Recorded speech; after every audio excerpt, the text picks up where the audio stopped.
What is going on, Wolfpack Nation? Hope everybody's doing well this evening. Thank you all so much for tuning in here for another Tuffy Talk live show, baby. So with that being said, first and foremost, I mean, if you've been with us before, you know the drill. But send us the comments. Let us know who's here. Let us know what thoughts, what questions you have. I mean, again, we have so much to get to today that we're actually going to be doing just like last week. We're basically, instead of doing episodes talking about previews or whatever it may be, we're basically just going to continue on because between football, between men's basketball, women's basketball, wrestling, between Trey Turner, you name it. There's so much to get to today. There's no way in God's green earth we're going to be able to get to it all within 1 hour. So, but with that being said, and also too, before we get rolling, as always, if you haven't already, hit that subscribe button, hit that notification bell, so you're notified all your devices whenever we do go live. And also too, if you don't mind as well, if you enjoyed this live show, hit that like button for us, and we'd really appreciate that. And follow us at Tuffy Talk Now on Twitter and Instagram. So, with that being said, I mean, you know, I guess how do we want to get through this first? I mean, first of all, Nick, obviously, Nick, Matt, in the comments saying, hope everyone's doing well. Appreciate you, Nick. Hope everything's doing well for you. Hope you're having a happy holidays so far, and Merry Christmas to everybody. And Southern Family saying, checking in from Reedsville. Hey, appreciate you, Southern Family, for tuning in with us. We hope that you enjoy it. And again, make sure any questions, comments, thoughts, concerns, whatever it may be, make sure to send those in the comments and we will get to them. But with that being said, I guess we'll just kind of take it from the latest to kind of work our way up. So obviously, you know, football. I mean, obviously, it's been a crazy 24 hours, say the least. Obviously, the most exciting news for sure is the announcement of, first of all, I want to talk about Tim Beck leaving. I think that was definitely a big, shocking news for sure. The announcement of Tim Beck accepting a new position as the head coach at Coastal Carolina. And so Greg, initial thoughts. I mean, were you sad? Were you happy for him? Were you, like, what was your thoughts? First of all, I don't think it's a shock that he left. I think it's how he left is probably the more of the shock, right? I think more people thought he would be released from the staff and then would be a free agent instead of taking a head coaching job and kind of, you know, taking the guesswork out of it for us fans. So, I mean, obviously happy that he got I guess it's a promotion. I don't know how well he's going to get paid there, but it is a head coaching job, so technically it is a promotion. Yeah, but he gets $1 million for him, which is not that much more. Yeah. $1 million for 5 It's not much years. more because I think he was about 7.75 or 800,000 somewhere around there. Mm-hmm. So correct. So a slight bump, but it is a jump in stature. So good for him. Yep, sure. Making anything to add? No, I mean, I think it's good for NC State. You know, that's now 2 OCs under Dave Doran, who's got head coaching jobs. You know, Coastal Carolina's a respectable program at their level, and they've obviously done a really good job with the coach they had, who's now at Liberty. And I mean, I don't know. I mean, I'm fine with it. It's good that he's doing his own thing. I will say, I think fans are kind of going to be a little bit. How the word is, I think they're giving Tim Beck a little bit too much flack because he's really has developed some nice quarterback play NC State, and he's a good recruiter. Brought in some really good talent. That's right. I mean, I think people will say they want better, and things could always get better. Yeah, you could always be a top 25 offense, which we were last year. Right. So I don't know. I think people have a short-term memory, and they forgot what he may have done, and I think.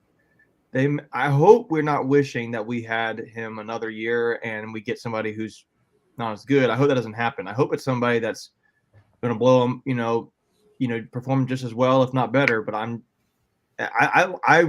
like Tim Beck. I think there's things he could have done better, like any OC, but I just hope we don't regret losing him. You know, if that makes sense. So regress, right? Well, the one thing which I immediately say to that is that one thing that Doran has always prided himself on is that whenever we lose somebody, he always looks for somebody better. He's said that publicly, that's what he goes for every single time. And I think he's for the most part done that. I mean, you know, obviously, you lost, Drinkwitz, and then Canada. And then you kind of work your way up, which I mean, you know, that's kind of arguable. But I would even argue more of actually before that. I was thinking of the first wide receiver coach that he had, that McDonald. No, before that, the very first one. That's the thing. I So don't remember even that far before that, back. Yeah. but Yeah. then they brought in McDonald, and that was definitely a step up. And Joker Phillips, obviously, that's debatable, to say the least. But again, I think that, hey, especially South Carolina. I mean, dude, they got freaking Dan Mullen as offensive coordinator. I'm like, dude, we need somebody like that, especially too, because I mean, I think any offensive coordinator would love to come in right now with the young core that we have right now. I mean, this is a great situation for a new offensive coordinator to come in and be like, hey, we can kind of mold this from the bottom. Michael, what's your thoughts? Anything to add on it? Yeah, I'm kind of along what Macon said. Kind of like, okay, yeah, we offense was bad this year. I mean, but the last 2 years, Beck's done a great job with the offense. There were a number of other factors besides just Beck calling the plays that went into the offense being bad this year. Yeah. But at the same time, he didn't get fired. He did get a head coaching job. So it's not like I don't think Dorn could have done much really. But I'm excited for a new opportunity. Well, I think Satterfield and him are kind of similar in the aspect where, and we're going to talk a little bit about Satterfield, but I think that both of them, they took new positions, but in all retrospect, they were already kind of on the hot seat anyway in the previous position. So go ahead, Macon. No, I just thought that was one thing I was going to bring up to the whole Satterfield hire. But to your question, the first wide receiver coach Dave Dorn had here was Frisman Jackson. God, that's right. Yeah, and I was going to point out, you made a point later. I think it's a fair point. So you think State has, in my opinion, has improved over time with their OCs. In my opinion, so they, your first OC was Matt Canada, and then you go to at the Steelers. Yeah, well, actually, I could argue that he had a dip there the 1 year when he did the double OC. But you had Matt Canada, then you had Elijah Drinkwitz, who's now the head coach at Missouri. Then you had that 1 year where it was that co-OC thing, which was not a good idea. That was a disaster. But he immediately got rid of it. Then he got Tim Beck. So I would say if you look at it in a certain way, I think there is a step, there is a progression there from OCs.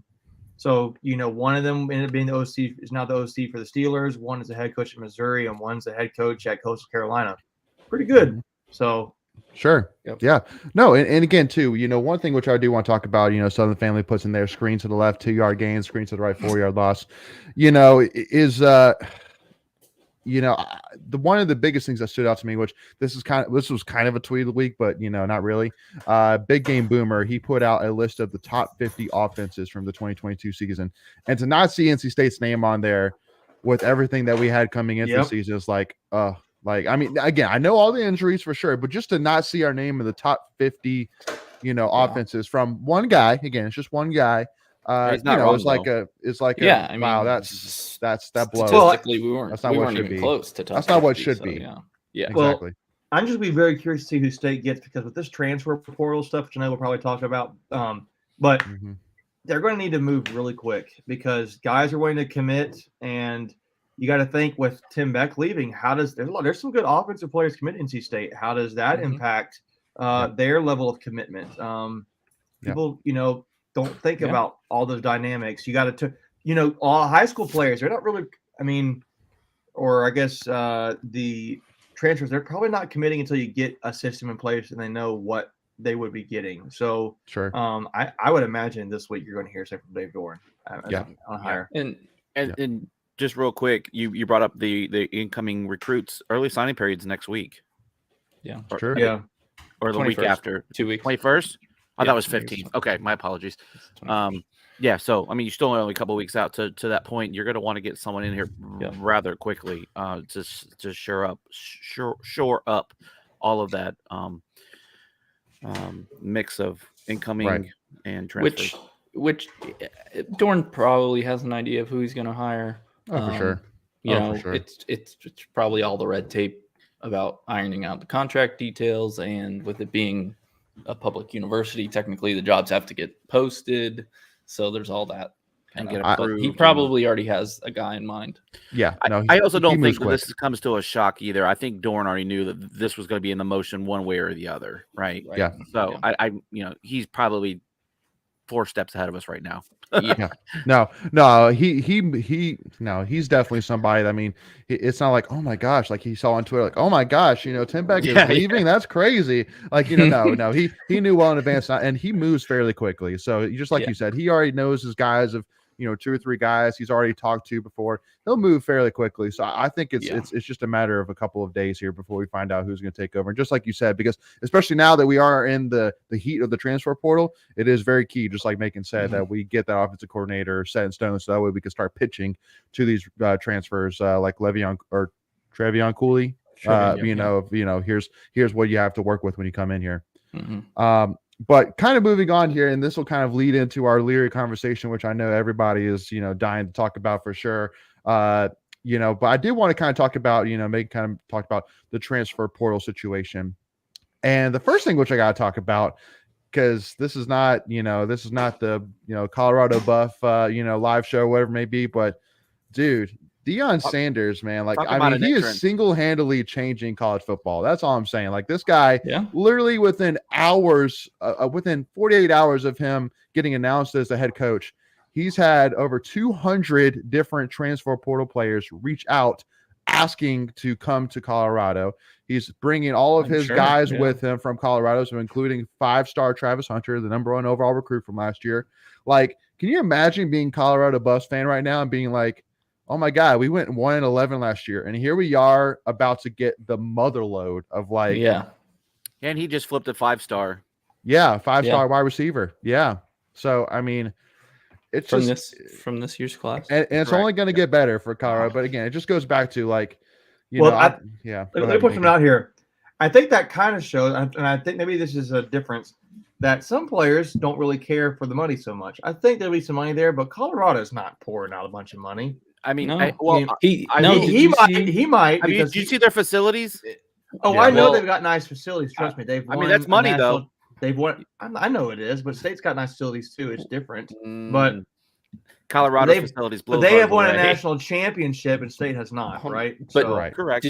Did they have a Heisman player? State does not. Correct. Did you see the quote from their AD though? Go ahead, Michael. Give us some facts. I can't.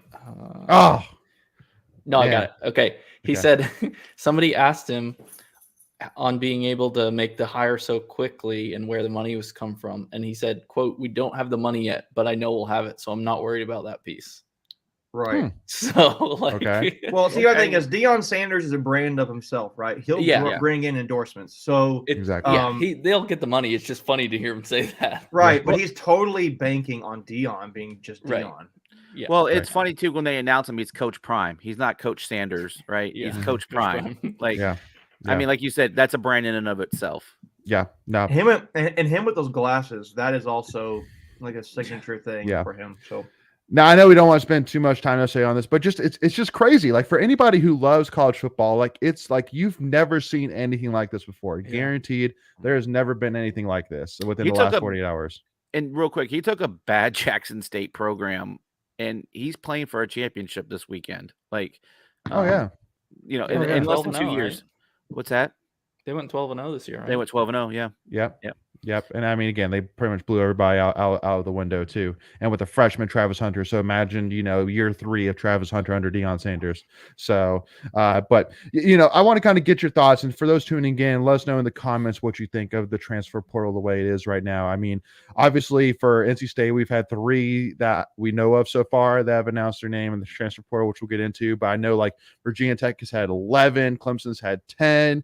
DJ Uiagalelei announced his transfer. Like, it's craziness. Like, I mean, there's hundreds, if not thousands. Go ahead. I saw a tweet that said that already across all divisions, there is there's I think it's already about like 700 transfers in the portal.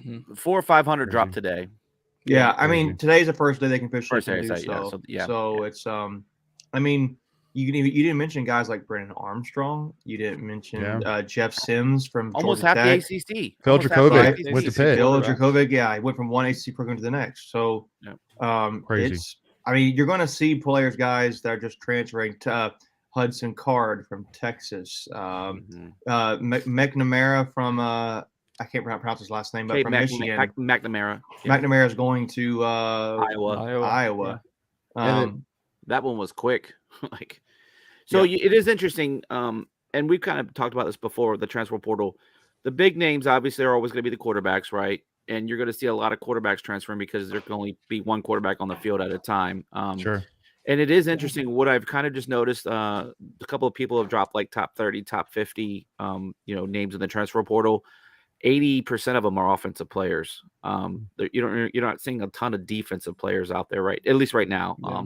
Mostly running backs, wide receivers, and quarterbacks. Occasional linemen, but it's look, it's the way things are today. And I did see an interesting tweet from Brent McMurphy about an hour ago. He's like, I'm waiting for the first team to opt out of a bowl game because they don't have enough players, because of the transfer portal. And one guy dropped in there that Wyoming was down to like one running back. They had like 3 or 4 that were either injured or in the transfer portal. So he may not be wrong. So this may be changing the landscape in a lot of different ways other than just players moving from team to team. Yeah. Well, and Nicholas Potter just pointed out that over 1,000 players are in the portal as of 19 minutes ago. That's crazy. Again, it's just, it's never been anything like it. It's going to totally change college sports. So, again, it throws high school recruiting basically out the window, which is kind of unfortunate because, in my mind, just like it seems like to me that basically now that for high school recruiting, you're basically going to focus on kind of the cream of the crop, and then anybody else that you don't get, you just kind of get through in the transfer portal. But then what about the 3 stars, the guys with like a J Sam, like a Garrett Bradbury, like a Bradley Chubb, who only got 1 or 2 offers? Like you're going to miss out on that. They might have to go to a lower level school, go the JUCO route, and to be honest with you, if you're a lower level school, It I don't know. Does that help you? Maybe I think it does, at least for a year or 2. Mm-hmm. But also too, I would say that again. I mean, then if you're killing it at a lower level, then it's basically like, okay, well, I'm going to go transfer up to a big boy school.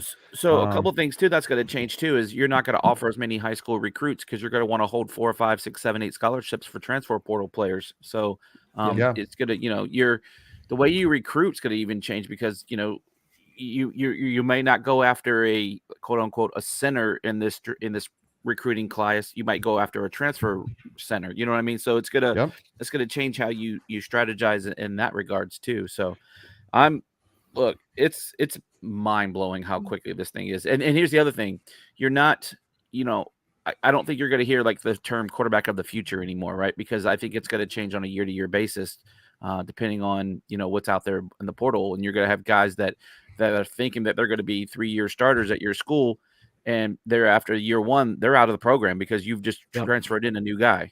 Right. Exactly. And that's potentially somewhere that losing Beck could hurt us because he's been so good working with quarterbacks. Obviously this year we had 4 different quarterbacks win a game. So I don't know. I don't think you're doing that without Tim Beck, to be honest with you. Yeah, so I would agree. Yeah. And that's the other thing that I'm sorry, there is 2 sides to the coordinator, right? And with Beck, there was 3. It was the recruiting, it was the development, and then the in-game coaching. So if you're good in 2 of the 3,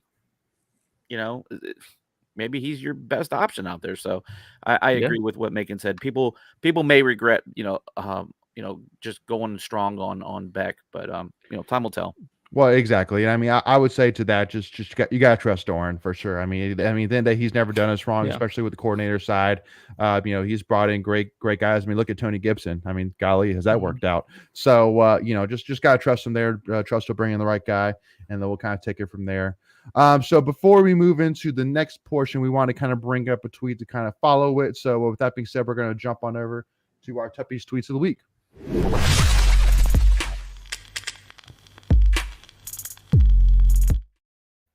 All right, so obviously the news today of obviously Josiah Provolone. I guess what it's funny. Didn't he originally come in as a wide receiver? Or am I getting him confused? He did. He was always been a wide receiver, right?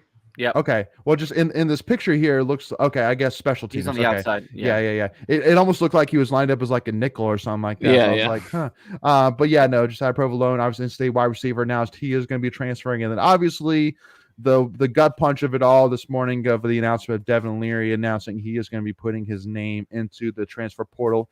And just like who was it that said it here? Squidhead said Devin Leary's already been announced pretty much publicly on 24/7 as the number one transfer player on an ESPN article that they read that earlier today. So definitely crazy for sure. I mean, so kind of my thoughts on this is kind of two-sided. I mean, obviously a lot of this is speculation, but one side of me says maybe he did this not only for the benefit of himself, but for the benefit of NC State as well. And this kind of goes immediately into a comment that I made today when I originally heard the news about Devin Leary, which got a lot of pushback, which is this to me has a lot of Russell Wilson vibes to me.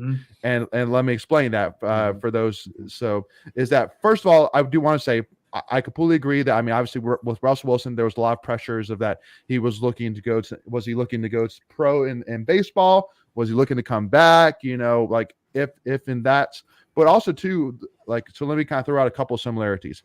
First of all, I think it's pretty obvious that Doran prefers to run more of a dual threat offense. He prefers to have more of somebody like an MJ Morris, like a Jacoby Brissett, rather than a pure pocket passer. Now, I mean, if you have a guy like Devin Leary, you're not going to say no to it. You're going to design your offense around him, but it's just not his preference. And so same thing with the O'Brien era. You had Mike Glennon, who was basically a second coming, at the time looked at as a second coming of Matt Ryan, who he, went all the way to, top 3 in the country with.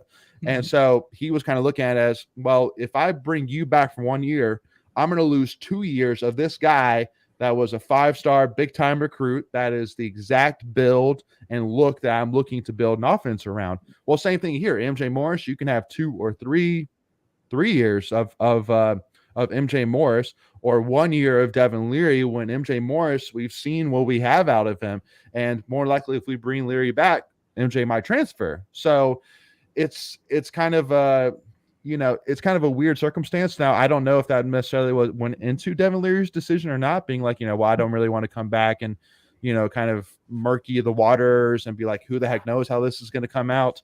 I mean, it's an interesting thing. Now, I mean, obviously it's happening. It's going to happen. Obviously, there's one name in particular of where he might end up, which is being Notre Dame, which, that one, again, we don't know anything besides just that's a name that has been thrown out there, which I immediately say, blah, because I mean, obviously we have to play him at home next year, which would be the weirdest game to ever happen Carter Finley for that exact reason, because we've never played somebody who is number one in a single season inside our own football stadium. That sounds bizarre to say the least. So, yeah. But the one thing which I will say, though, benefit for him, though, is, and also is too similar to Russell Wilson. Russell Wilson, he left, went to Wisconsin, got a lot of national publicity out of it, really helped his draft stock, and I think really helped, him, take that next step, towards his pro career. Same thing here with Leary. I mean, I'm sure he's probably going to go somewhere, not like Notre Dame, where it has a lot of national publicity to it. He's going to get in front of the TV a lot more and get the respect that, his talent does deserve. So, it can be a win-win for both of us in my eyes in this situation. Yeah.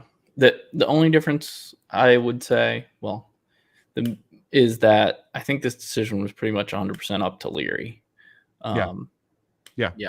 Oh, yeah. And if he wanted to come back, he'd be back. So, yeah, I think that's the biggest difference. Yeah, where O'Brien more or less allegedly, we've only ever heard one side of the story, because O'Brien's never really spoken publicly about what his thought process, but according to all things that Russ said, that O'Brien told him, boy, you ain't good enough. Remember that he did that whole Southern accent thing. That was the worst imitation. But yeah, I agree. I think if Leary really truly wanted to come back, it would have been, I think Doran would have welcomed him with open arms, no doubt about it. Now, the one thing I will say to counter what you said, Leighton, I'm not so sure we know what we have in MJ Morris. It's still a very small sample size. Sure. Against the more or less the bottom half of the ACC teams. Sure. So now, is there potential? 1,000%. Do I think he can get the job done? 1,000%.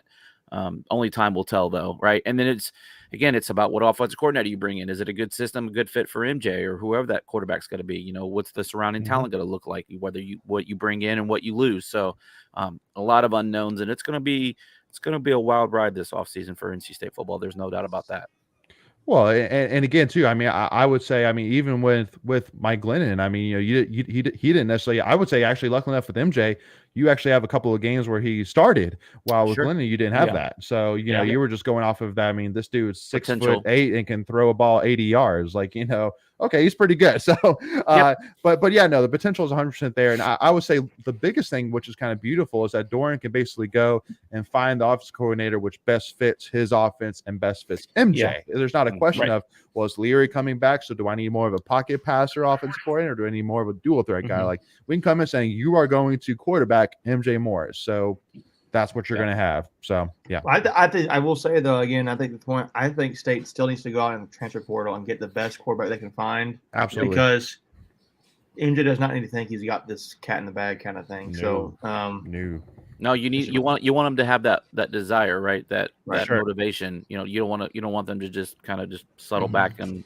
like, well, no one can compete with me, so I don't have to try as hard. No, absolutely. Not that I think he's that kind of kid anyway, but no, definitely not. Well, and again too, I mean, I think that for you know, especially too, I mean, with how many quarterbacks there are in the transfer portal, I mean, sure, go after one, but now you know that, okay, I'm going to go get another dual threat guy just like MJ, so that way, if something happens to MJ, then we got a guy who fits right into the system we can throw right in. Well, we proved we need 4 quarterbacks in a season. Yeah, so. Yeah, no kidding. Golly, no kidding whatsoever. You know, I was Justin Cook threw out there. McNeil from Oregon is in the transfer portal. Jabril. Oh, sorry, Iquanu. Okay, Jabril McNeil. Both of them just did announce. Now Ekwanu's brother from Notre Dame is also transferring. Yes, the linebacker. Oh, dang. Okay. So interesting. Yep. Wow. Yeah, that'd be big. Now, the one thing which I do want to bring up, D-Root brought up, is Eric McLean's tweet about the power rankings and having UNC at 3 behind FSU and Clemson, and having us at 6. It's like I thought at first he meant losses in a row, but apparently that was his actual power rankings. Yeah, no, I mean, to me, that was like good try again. Like, seriously, you and I weren't watching the same, which we got to talk a little bit about that, and which we got to kind of move into a little bit of that here. First thing I do want to say is that, at least me in particular, and at least from, you know, me knowing Greg, Macon, and Michael here pretty well, I would say that for me and for all of us, that we value the UNC rivalry a lot. And at the end of the day, I am always going to be one that, I mean, definitely my thoughts aren't always are definitely not primarily around UNC, what's going on with UNC, but it's kind of like, you know, a little bit of Salt Bay, where it's like, hey, if you could sprinkle in a little bit of a UNC men's basketball loss, or a, you know, UNC football losing in a championship game, hey, I'll take it. That sounds awesome. I'll love it, and I'll enjoy it, and I'll bask in it 100%.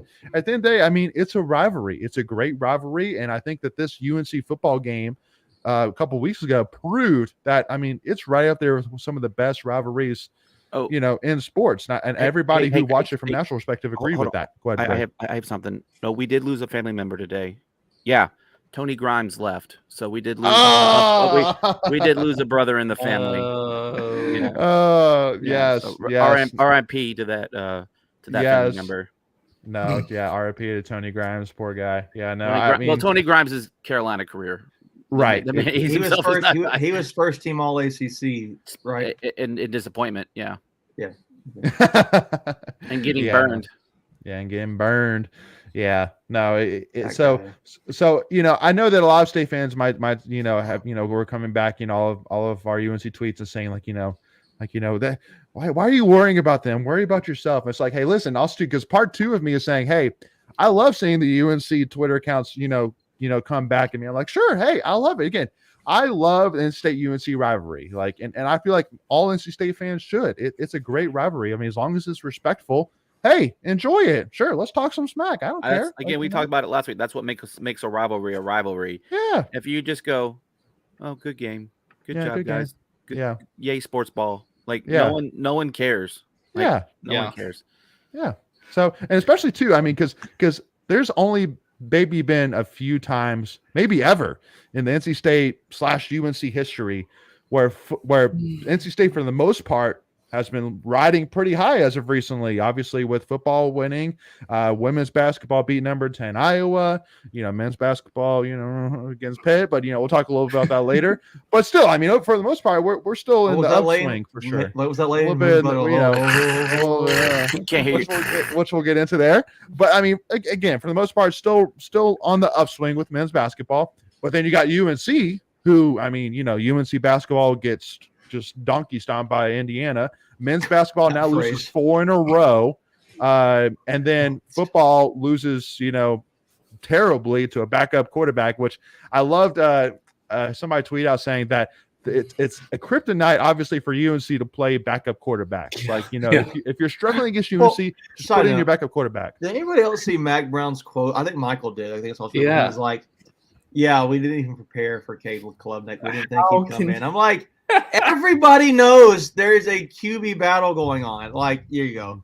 Like, good of Mac Brown to openly admit they have no idea how to deal with the QB change that everyone knew was probably coming. Like, exactly. Like, did you just basically remove all doubt that you're an idiot? Because of coaching. And it's like, go ahead. Somebody in response to that brought up a quote from last year when they played Georgia Tech and Jeff Sims was out. And he was basically saying the same thing. Like, we were preparing for Jeff Sims and didn't.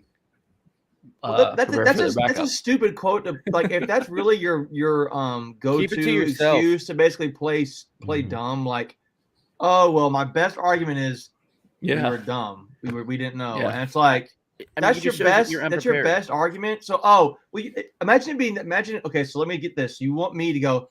Oh, okay. So he just didn't prepare. So if they had prepared, they would have won. That's exactly.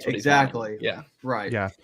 Because it's ridiculous. Well, and again too, it just goes back to that guy is getting paid a lot of money. He supposedly has been coaching a high level football for a long time. So I mean, how does he not know better than to look at and go, terrible. There's a good chance we might not. But he wears Air Jordans, Layton. He wears Air Jordans. He's at like 75 years old. He's just so cool. Yeah.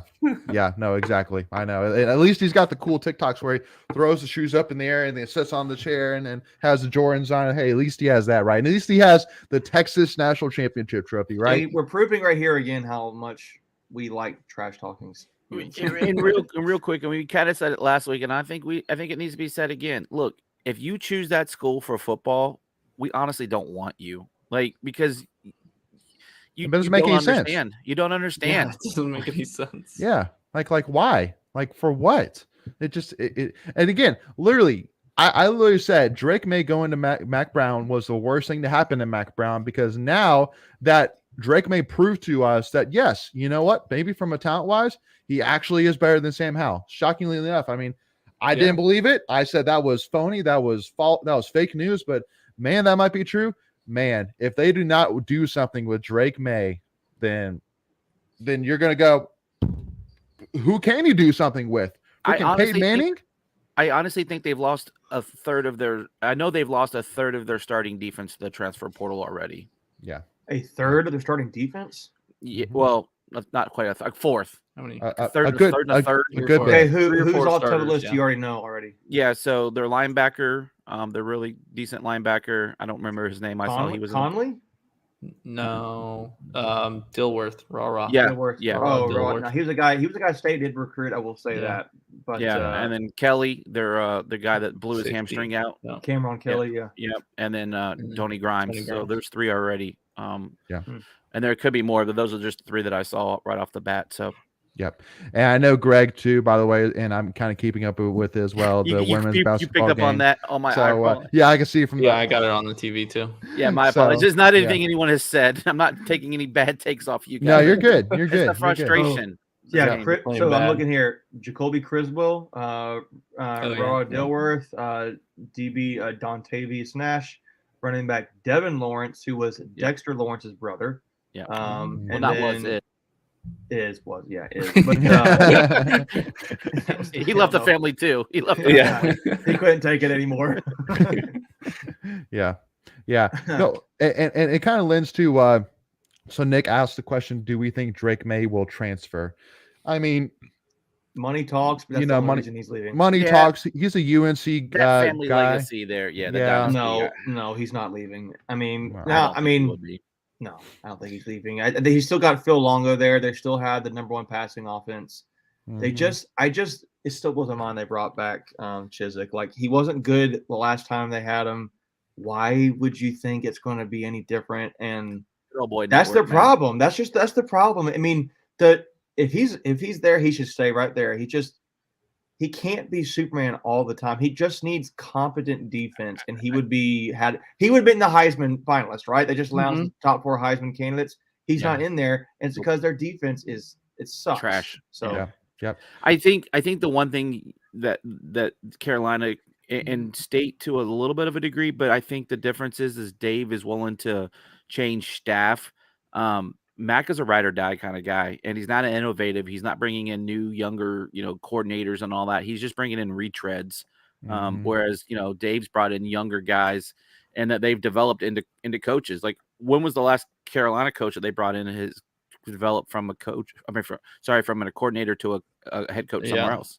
It hasn't happened. Yeah, so. No, that's true. That's a good thought. Well, and again, too, I think that for one thing that's going to really hurt for UNC actually, which is kind of a Sam Howell 2.0 a little bit here, is that Drake May is going to lose his number 1 and number 2 weapon. And when I say number 1 and number 2, I'm saying he was that good and he was that involved that, I mean, he basically was their number 2 and number 1 wide receiver in Josh Downs. That's going to be a big loss for UNC. Who was 2? Is Antoine Green leaving? Antoine Green, who's gone too, I think.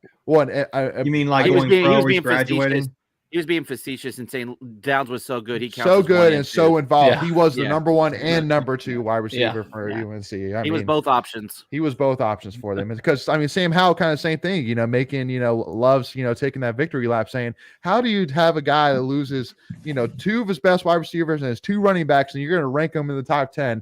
And, I mean, same thing with UNC. It's like, listen, unless they bring a big guy in, man, Drake May is going to be, But see, that's the thing with the transfer portal, guys. Like, they are Carolina.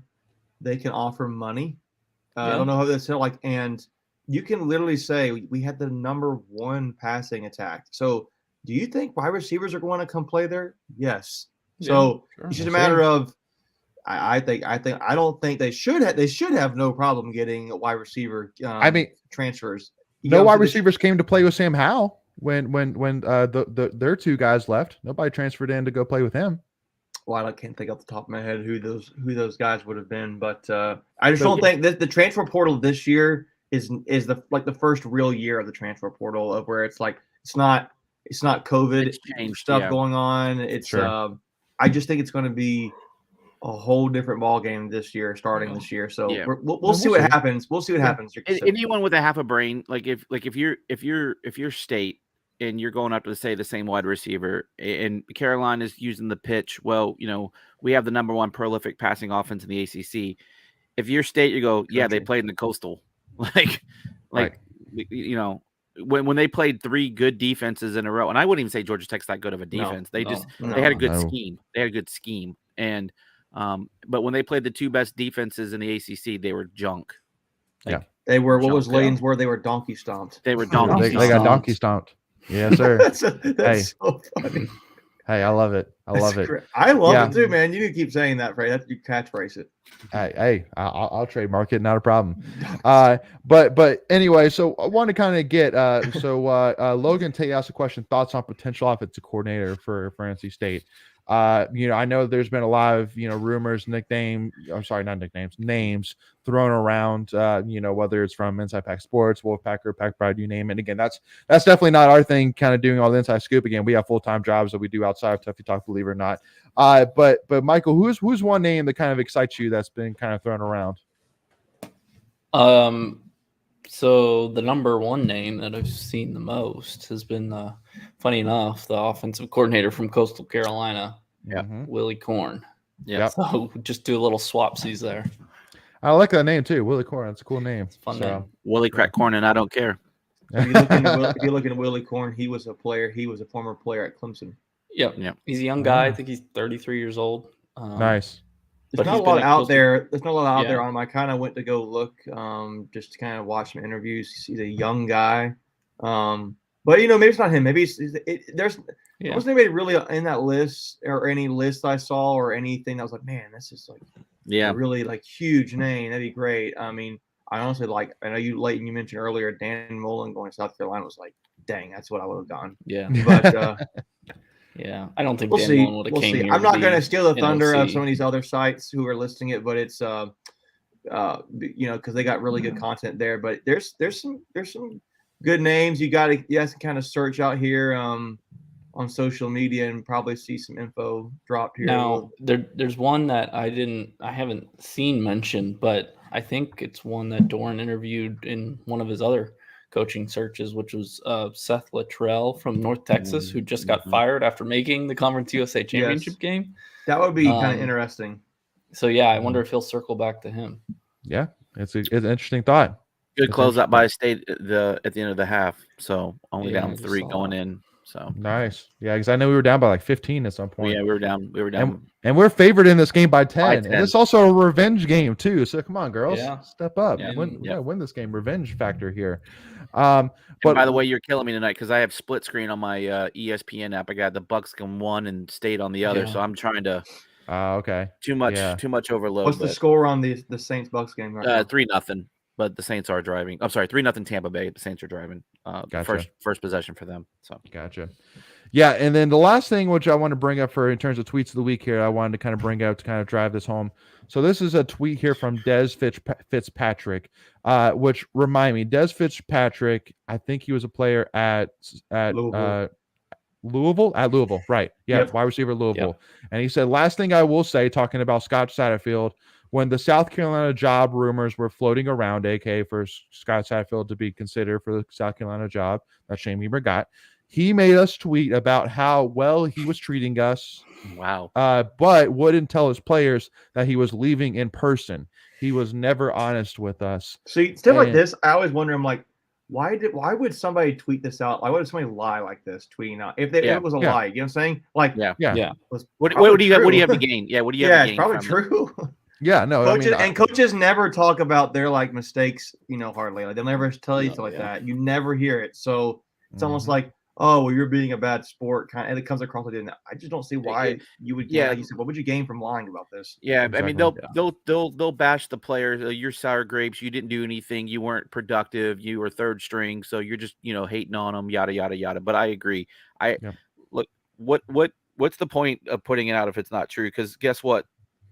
If it's not true, there's 102 other players on that team that can come back and refute that. Easily. Yeah, and it's like basically, it's not like he was at the school still, and he's trying to get him out. He just left, right? So it's like he's out. He's out of your program now. So why would you then take a shot at it? I don't know. I just think it was some legitimacy to it.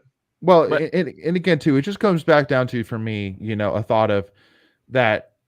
As much as NC State fans love to, kind of, bring up, the issues within NC State, I know that a certain NC State account was tweeting out saying, that Leary leaving shows signs of, maybe that there's a culture issue within NC State and blah, blah, blah. I'm like, okay, anyway, so, but it just goes back to, Louisville right now, they just lost their head coach out of nowhere. I don't think a lot of people were really expecting him to take a Cincinnati job. That came out of nowhere. Like there was no previous tweet. There was no tweets like, hey, there was no keep an eye on Scott Satterfield for Cincy. Like it came out left field.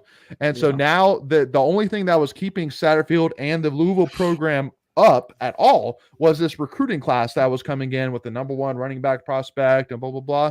Well, now that's more than likely out the window. By the way, there's a few players that State had recruited and offered that committed to Louisville too. So that's back in the air. So Louisville, if you're a Louisville fan right now, you're going, oh my God, this is terrible right now. And then you talk about Miami, who's just trying to row up a downstream river right now, upstream. And then or whatever. Yeah, you got it right the first time. You know what I meant. And then like Wake Forest, they have 10 or 11 players leaving. You have Sam Hartman saying it to a microphone when he was asked would he consider coming back. He said, heck no. And he said that into an open microphone. So again, that's a bad look. Yeah. So I'm saying like there's a lot of programs just within the ACC that you're like, dang, like that's a rough situation right now. And I mean, not to say that all things are, beautiful and Rosy. butterflies within NC State, but I mean, we have it a lot better than a lot of other programs. That's all I'm going to say about that. Leary isn't leaving because of the culture. He's leaving so he can probably play in the NFL one day.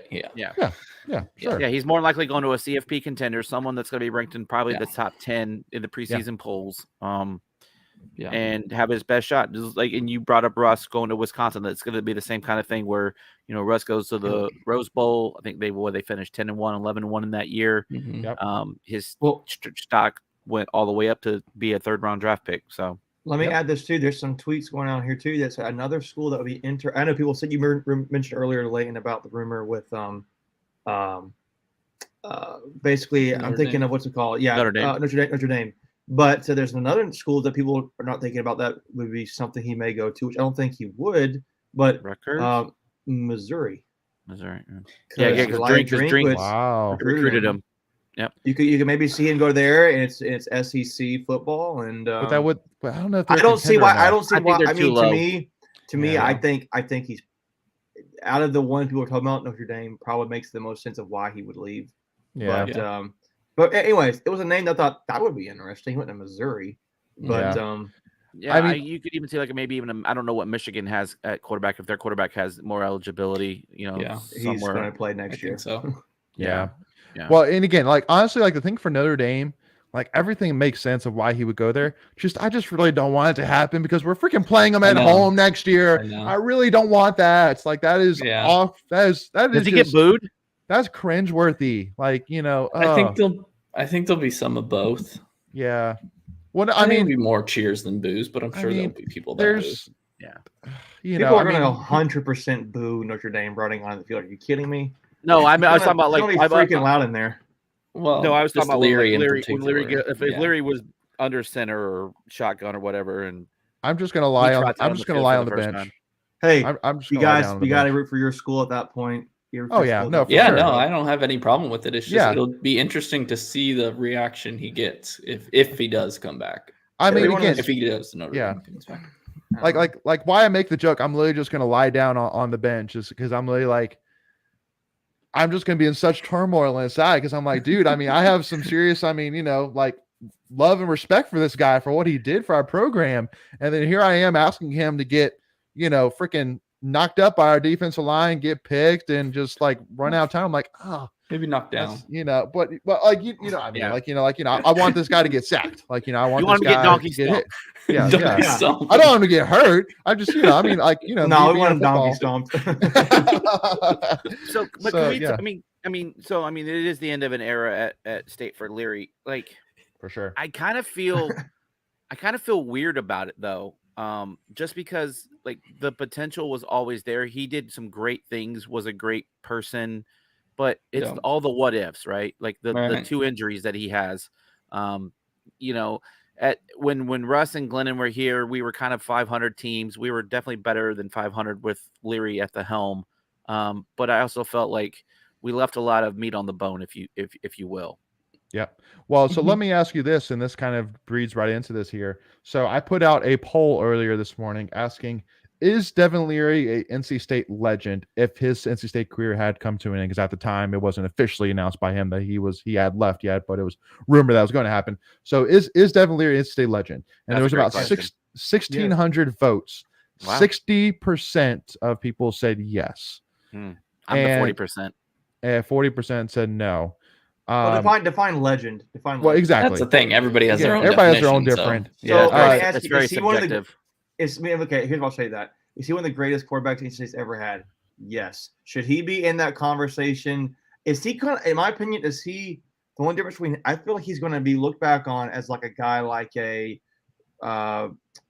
hard because he's transferring out. That's the only problem. Yeah. And it's the big is he like a Jamie Barnett, Ryan Finley type of people view him in years from now? I think that's probably how they're going to view him. But I think ultimately they'll do that. I think the fans will have endeared him in their heart, but it'll be this. But you left the school, you transferred out, so that's going to be a big demerit. So I think he's kind of a step up from them, and then a step below Rivers and Wilson, obviously, just because Do you put him ahead of Glennon? That's also tough too. I mean, no. I don't necessarily put him it from depends. Glennon. It depends. So what are we talking but Glennon's about here? team stunk. Like, Yeah, well, because again, let's give a little bit of context here. So for those who didn't see my tweet from this morning, so as of right now, he ranks obviously first, breaking Phillip Rivers' single season passing touchdowns record. He also at this time ranks fourth in all-time career passing touchdowns, only one behind Mike Glennon. So if he would have gotten 2 more touchdowns, he would have passed Mike Glennon for passing touchdowns. He ranks sixth all-time with 6,807 passing yards. How many games did he play total? Do we know? I mean, do we have that handy? Like 2 full seasons? Because there's context. Because there's context to all that, obviously, right? So if you only finish, if you put it all together, I would say 2 seasons full. 30 games. 30 games. Okay, it's 2.5 seasons. What did Glennon have? 2 full seasons. 2 full seasons. He played fully 2011. So he's only probably 24 then. So he's only got 24 games. Yeah. So, Glennon, but it's still. I mean, obviously 26 with the 2 bowls. 26. Okay. So, but it just goes back to. I mean, statistically, is he one of the greatest in-state quarterbacks that we've had? Yes, he is in that conversation. And definitely, too, just brings the whole thing, because that's another thing too, is that really there's 2 things, just like you said, injuries, which neither of them were his fault. It wasn't like a fluke, hamstring thing that they were both on penalties. They were both on penalties that were dirty / not normal hits, and then also too the fact that it's almost a benefit for us in a way that he's transferring, just because of the fact that you're getting the younger, higher potential MJ Morris. This is where I'm getting. I think it's very interesting, because State now is developing, beginning more and more a rich history of quarterback play. That it's you're having to kind of pick through the weeds here. Where does he rank? Yeah. Where does he stand? If he would have stayed another, I think if he had another year like he had that first year, he would be like top 2 or 3. Right there, with Phillip. Easily. So now that he hasn't, where does he stand? Is he in top 5 or 6? We had this conversation preseason, I think. Yeah, we did. And I think we said he was 5 or 6. So I think he's probably 4 or 5 right there. Yeah, I think he's probably top 5, and he's no higher than 4. But he's, I think he's 5. I think he's probably right there. Yeah, I think he's one of the better quarterbacks we've ever had. And I mean, you look at some of these lists on social media, these people ranking him as like literally the best transfer player right now in the portal so far. Which is crazy. How do you not get disappointed losing a guy like that when? Sure. I don't know. I will say that you kind of torn, because the offense didn't look so great this year with him, and it looked better at times with other guys in. So, is that him? I think it's a combination. Is it Beck? But is it? Yeah, I think it's a combination of things. Well, and here's the funny thing. And we'll kind of flip it just for 1/10 of a second. He basically had the same stats as May had this year, and May was getting all the Heisman talk. Right. May have one less touchdown. No, May had 1 more interception. I think May had 6 interceptions. Okay, I knew Leary was better in either the touchdown or the interception. So but essentially the same stats. Correct. And the media was fawning all over May. So against way tougher talent than UNC win against too. Yeah, Atlantic Division is way better. I will say though, for Drake May, so if you compare the touchdown to interception ratio, Devin Leary's better. But if you look at like passing yards, rushing yards, Drake May is notably better. You factor all that in, so just be fair. But no, I get you. But there's also context there too, because I mean, you can throw a 5-yard out and the wide receiver can bust it, and you get credit for an 80-yard touchdown pass. Yeah, and UNC throws the ball way more than we do too, so it's like Yep. Absolutely. Well, so again, it just goes back to that. I think that a lot of it's just it's a gamble. Do we because I think what this whole thing is going to come down to. How does MJ Morris work out? How does Leary work out with his new program?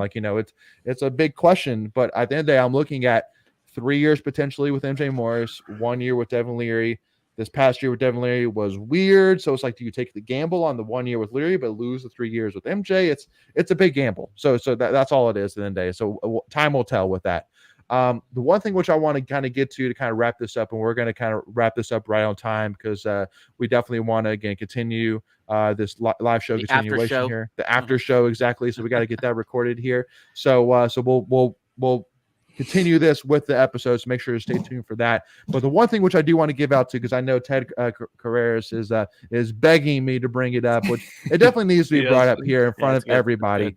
And because to kind of go into this, the first thing which I do want to say, which obviously if you haven't seen our NC State trivia episode yet, make sure to go check it out. It was a lot of fun. I really did enjoy it. But the one thing which honestly I came my biggest conclusion out of it was there's a lot of NC State fans that know nothing outside of men's basketball and football. Nothing. Right. Like at all. Which is personally why I think what we're doing is good, because we're again, our whole thing early, we're not going to just talk about the big revenue sports. The revenue football, sports, right? We're going to talk about baseball. I mean, people know a little bit about baseball, but and women's basketball, but people don't know anything about wrestling. They don't really know anything about track, cross country. Track, cross country. Softball again, literally last year, and then starting this year, you're going to see a lot of. 2 years ago, we signed one of the top 5 recruiting classes in the country. So those players that we got in that class, you're going to start seeing them on the field this year. Women's tennis, men's tennis, won a national championship, right? So, I just think it's more like people go, they're like, wow, we actually won a national championship. Oh, we have other sports. Oh, yeah, wow. Like, that's pretty interesting. Like, I didn't. We have rifle. Okay. We have sailing. Like, you know what I'm saying? It's like oh. Okay, we're announcing it at the game. I guess I'll clap. That's pretty cool. So it's like, I know that they need to, grow as fans a little bit. For me, here, let me throw kind of one interesting scenario. Obviously, when you think of some of the greatest NC State athletes that have ever played NC State, you think of guys like David Thompson. You think of Phillip Rivers. Think of like Nick Wisdowski with wrestling. But like Caitlin Tuohy is somebody that NC State, every single NC State fan should know without a doubt, because she's right up there in that conversation. That's one of the greatest people to wear at State. Go ahead, Macon. I think you'd argue she's the single greatest athlete we've ever had. Right? She's the only. We already said greatest champion we've ever had. Greatest champion. Yeah. And at any sport, she's literally NC State. She's literally the greatest athlete. Maybe we could, or maybe not most accomplished, athlete, decorated. Put it, out of anybody in this group. I mean, you could maybe argue some of these wrestlers are, but I just think you're right. Everybody should know Caitlin Tuohy. They should know her name and not forget it. So no, absolutely not. And again, so that's why there was a couple different people, which again I won't ever point out who it was, but I said, can you name me the star of the cross country team? And they were like, I have no clue. No clue. I thought the funniest thing was. Go ahead, Michael. The question nobody knew was how to spell Miss Wolf. Miss Wolf. I know. I literally, I'll tell y'all. I literally messaged the cheerleading Twitter page. I was like, just so y'all know, nobody knows how to spell Miss Wolf, and that's why, because my wife was like, "Why did you have so many repetitions of the same question there?" I'm like, because it was hilarious. Because it was good. It really made a point, but also too, you made it a theme. I made a theme, but also too, because the last time I asked, she spelled it MSWULF, and I was like, no, dang it! Like I really thought I was finally going to get one spelling it correctly. So real quick, like 5-second story. So my nieces were up from South Carolina this weekend, and I took them to the Red and White shop, and I let them pick out one item each. I have a teenage niece and a 7-year-old niece. The teenager went and got a beanie. She's like, I want a beanie. I was like, go get one, and then the other one's like, I don't know what I want, Uncle Greg. I was like, well, here, there's a Mrs. Wolf. She's like, cool. Okay, I'll get that. And she got one, and then she named it like something in the car. I'm like, no, it has a name. She has a name. It's Mrs. Wolf. I said, you know how to spell it? She goes, WOLF. I was like, no, it's Wolf. WUF. Give me the meaning back.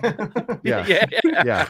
No, exactly. Anyway, So basically making the point that again, I definitely cannot stress enough that, again, and Ted, I want to say to you, all we're saying here is that softball is on the rise up. Wrestling has been on the rise up. Softball is coming with it, as well as swimming and diving, as well as cross country. It's already up there with back-to-back national championships. 2 of NC State's 4 national championships of all time are now in cross country, and 2 of them are in men's basketball. So again, it just goes back to, I just beg all in-state fans, cannot beg them enough, to get involved in these other sports. Wrestling now, get involved. By the way, it's $35 for season tickets for wrestling. Yeah. $35, and you get Wolfpack Club season ticket. A season ticket. $35.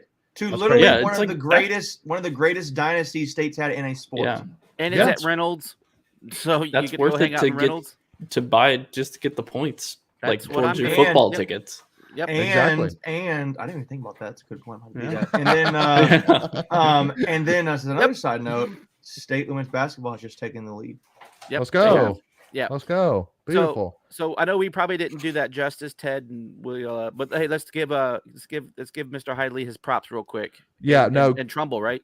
Trumbull, you got it. Yeah. So Trent Hidley and Isaac Trumbull. So for those who don't know, NC State Wrestling competed in the 2022 Cliff Keen Las Vegas Collegiate International. So it's basically kind of like a national championship version where basically all these different teams bring their wrestlers and they compete, basically a tournament against each other. And Trent Hidley and Isaac Trumbull in their weight class, I think Trent is in the 184 and Isaac's in the 197, won their respective weight classes.